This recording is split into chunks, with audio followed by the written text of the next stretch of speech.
नमस्कार, मैं प्रशांत और आप देख रहे हैं द एचटी न्यूज। देखिए, तिरहुत स्नातक क्षेत्र के बारे में आप सभी को पता है कि वहां से पूर्व एमएलसी देवेश चंद्र ठाकुर को लोकसभा के लिए चुन लिया गया है। देवेश चंद्र ठाकुर के लोकसभा के लिए चुन लिए जाने के बाद ये पद खाली है। इसको लेकर चुनाव आयोग की तरफ से चुनाव की तैयारी चल रही है।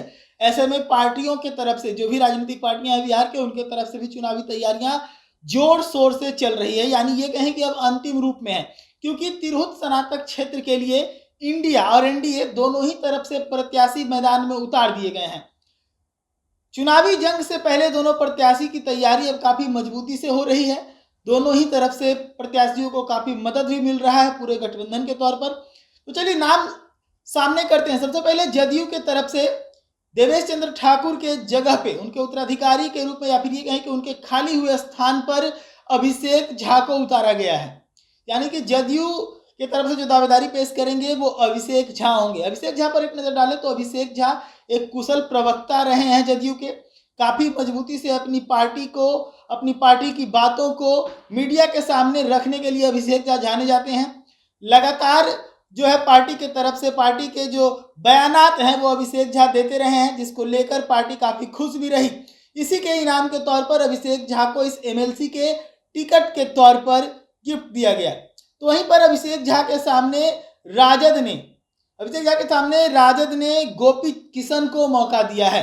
गोपी किशन पूर्व विधायक केदारनाथ प्रसाद के बेटे हैं और लंबे समय से राजद के लिए समर्पित कार्यकर्ता रहे हैं। राजद के लिए वो काम करते रहे हैं। जिला स्तर की राजनीति हो या फिर कोई बड़े कार्यक्रम हो राजद के, उन सभी में बढ़ चढ़ कर हिस्सा लेते रहे हैं गोपी किशन, और उन्हें ये मौका दिया है। तो कुल मिलाकर जो दोनों योद्धा हैं, दोनों ही तरफ से जंग की तैयारी में लगे हुए हैं। अभिषेक झा का नाम घोषणा हुआ उस वक्त से लगातार अभिषेक झा अपने जो वोटर्स हैं उनसे संपर्क साध रहे हैं, अपना वोट बढ़ाने का प्रयास कर रहे हैं। तो वहीं अब उनके सामने गोपी किशन चुनावी मैदान में है। मैं आपको बता दूं कि तिरहुत का जो स्नातक क्षेत्र है, यहाँ से देवेश चंद्र ठाकुर के रहने के कारण काफी लंबे समय से तिरहुत स्नातक क्षेत्र जदयू के कब्जे में रहा है।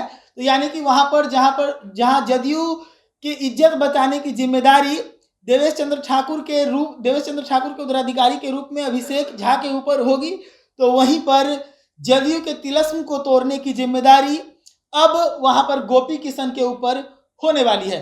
तो कुल मिलाकर में इस वक्त बिहार पूरी तरीके से राजनीतिक सरगर्मी से लैस है, क्योंकि बिहार के अंदर एक तरफ जहां पर एमएलसी का चुनाव होना है, उपचुनाव होना है, तो दूसरी तरफ 4 विधानसभा सीटों की उपचुनाव की भी तैयारी चल रही है।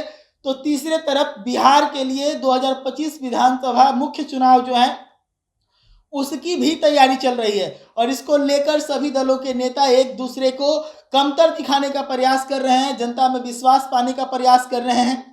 कोई रोजगार की बात को लेकर, तो कोई विकास की बात को लेकर, तो कोई नौकरी की बात को लेकर लगातार जनसंपर्क कर रहे हैं, ताकि जो बिहार के राजनीति हो वो काफी मजबूती से खेली जा सके, ताकि सत्ता की चाबी फिर से प्राप्त हो। इसको लेकर दोनों ही दलों के गठबंधन, एक बार फिर से गठबंधनों पर अगर नजर डालें तो इंडी गठबंधन की तरफ से कांग्रेस है, राजद है और वीआईपी है। वहीं अगर एनडीए गठबंधन की तरफ देखें तो वहां पर भाजपा है, भाजपा के साथ जदयू है, और जदयू के साथ लोजपा का दोनों गुट, चिराग पासवान का गुट एलजेपीआर, तो वहीं पशुपति पारस का गुट आरएलजेपी, दोनों गुट है। इसके साथ ही जीतन राम मांझी की हम और उपेंद्र कुशवाहा की आरएलएम भी है। तो ये सभी पार्टियां जो है वो हर एक चुनाव को लेकर तैयारी कर रही है। ऐसा ही तमाम खबरों के लिए जुड़े रहिएगा दैनिक न्यूज के साथ। धन्यवाद।